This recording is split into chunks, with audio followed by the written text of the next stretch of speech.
Assalaamu calaykum. Daalka iyo damaca badan ee ah inaad nasato seexatana waa calaamado uu qof walba soo wajahdo waqti ka waqti sababo la xiriira shaqo badan, almiito badan, habeen hurdo la'aan ah iyo xitaa stresska. Balse haddii daalku kuu noqdo mid caado iyo joogto ku ah, waxaa sabab u ah habnololeed aan caafimaad lahayn, qaadashada cuntada xilli aan habboonayn, jirkaaga oo ka maqan macdan iyo faytamiino, uurka iyo dhiig yari.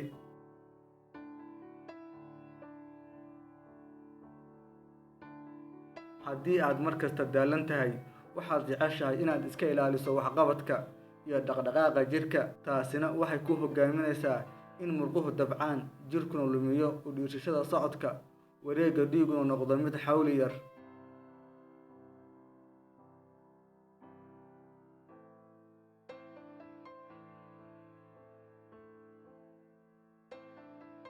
Haddaba, hoos waxaan kuugu xusayaa miraha dabiiciga ah ee aad kaga takhalusi karto daalka.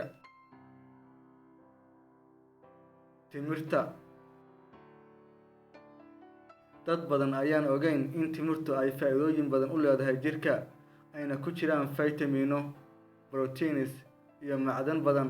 Timirta kuma jirto saliid ama xayr badan, waxaa dhex qooshan sonkoro dabiici ah sida fructose, sucrose iyo glucose, waxayna sonkorahan siiyaan jirka tamar iyo awood si jirku dib ugu soo ceshto dhaqdhaqaaqiisa.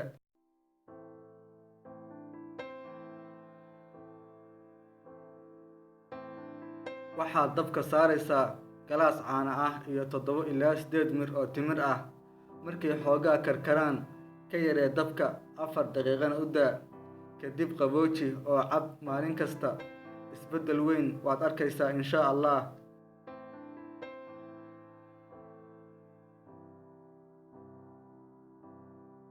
Biyaha qumbaha. Biyaha qumbaha waxay siiyaan jirka energy, waxaana sidoo kale ku jira macdan iyo faytamiino siinaya xubnaha jirka tamar ayagoona ka saaraya meesha daalka iyo tabaryarida. Biyaha qumbaha waxaa loogu yeeraa tamarta almiiteeyaha.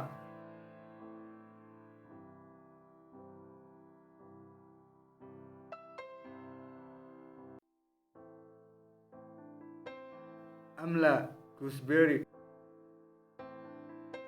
Dabcan waad aragtay saliidda amla oo la marsado tinta ee laga sameeyo geedka amla ama gooseberry.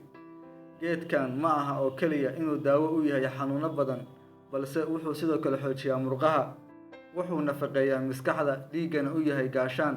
Waxaad diiraysaa ama fiiqaysaa 2 mir oo geedka amla ah, waxaadna ku daraysaa 2 qaadada shaaha oo malab ah, kadibna cab subaxii. Insha Allah waad arkaysaa natiijo wanaagsan. Fadlan haddaad ka heshay videoga, sii gudbi.